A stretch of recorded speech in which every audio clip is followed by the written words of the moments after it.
The balls on this chicken. Get out of there, man. Don't poop on my truck.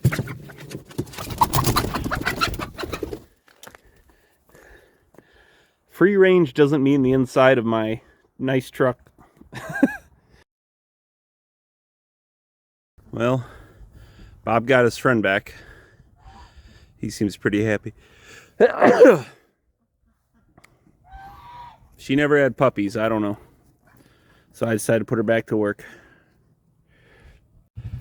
Well, it looks like winter's finally coming to us, which is a sigh of relief, to be honest. We had a little snow on Saturday. Today's Monday. It's supposed to have a chance of snow every day this week, and then finally get down into some highs of the teens, which is still above where it ought to be honest, but you know, it's better than 50 degrees. It's a relief to watch the ground freeze up. I don't know. I know that sounds weird, but I'm sure anybody who farms can understand how mud can just invade your thoughts all the time and how to avoid that. So this is good.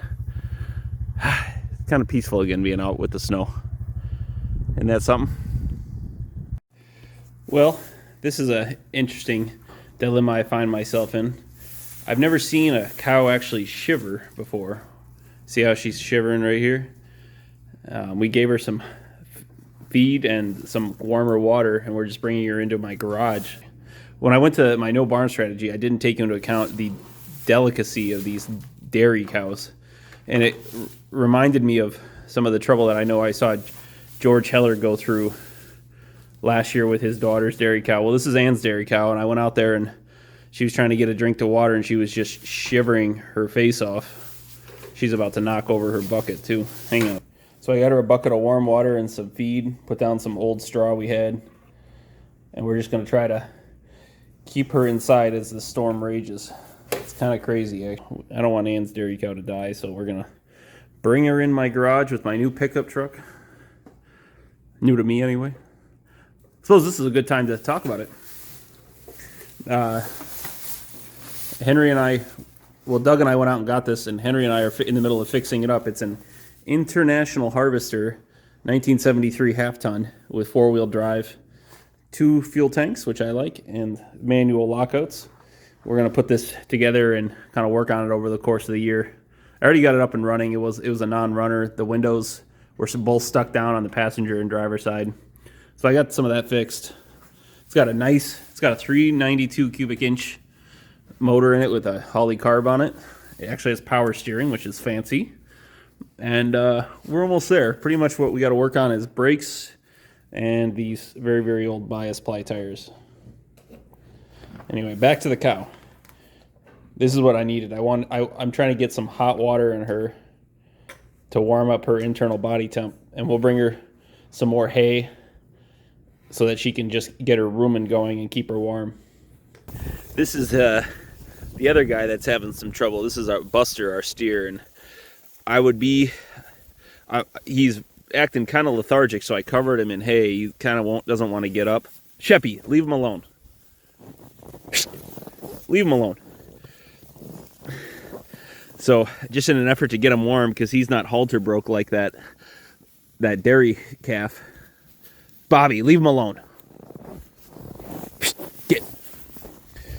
Anyway, so Buster here is an American Shorthorn, and I just bought him kind of on a whim, and I'm kind of glad he's just a terminal steer for me and not in my breeding program, because he is having a hard time here. Like it's kind of crazy because this is his second winter, but he's just, struggling a little bit. So I covered him up with hay. I'm going to bring him some warm water and see if we can get him to drink a little bit so he'll eat and that he doesn't just go downhill and die, which would be a real bummer, because we're going to take a quarter of him is for us, and I have other people lined up to take a quarter off of him. So, he's great beef looking animal. So I'm just hoping he comes back around. So, but as you can see, everyone else is just, fine. The British whites are doing good. My black cattle are doing good. Hey, Nine, get off of his blanket. She's trying to eat his blanket off of him. So I'm just going to keep him covered up a little bit and see if he'll kind of come back around. We'll feed him some water. But, you know, he's always been relatively tame, but he's so lethargic he doesn't even push off. He's having a hard time, and I can see him shivering. So the fact that he's letting me touch him right behind the head and kind of all of that is not great. And we got to do something about it. It does make you wonder, though, how much delicacy we're breeding into some of these, we're allowing into some of these breeds we have here in the U.S. that something with a thermal mass of a 1,000-pound steer can struggle, where these little 125-pound ewes have no problems. Like, you know, the thermal differential between the two means that these things should be struggling well ahead of a big steer like that, with all the rumen activity in a cow's belly compared to a sheep. These things are thriving. They're having no problems out here. And this steer right here, see, I gave him some water. He doesn't really want to drink. Yeah, he's looking awfully lethargic.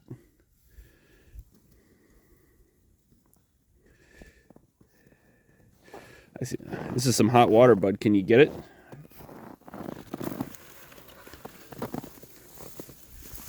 You want some of that water? Come on.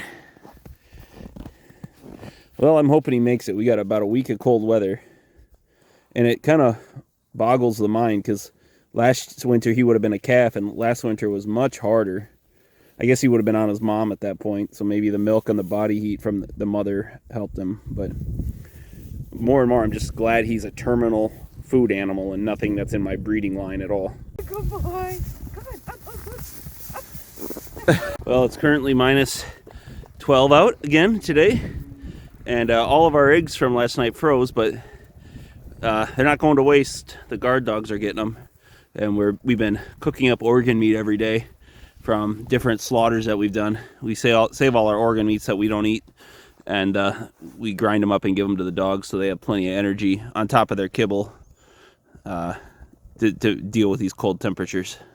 Been kind of good. Last night the wind didn't blow quite as hard as it was the other day, so even though it was ice cold, the animals weren't under as much stress. And I'm pleased to say everyone came through it looking good. You can see everyone's just you know, we've been feeding extra in these cold temps so that all of them can get as much as they want.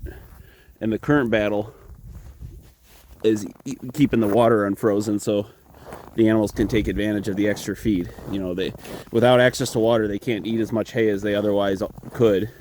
And so we're just making sure, doing the extra work so that their water stays unfrozen so they have access to it. So it always seemed kind of counterintuitive to me that cold water would help them stay warm, but it does, because their rumens can get going. And then I was also kind of worried. We had this terminal steer right here. You know, he's just an American Shorthorn we picked up for a good price.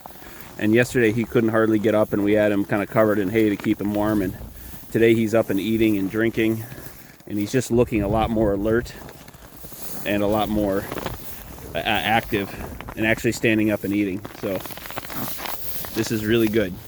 This is our meat for the year, so we need him to stay alive.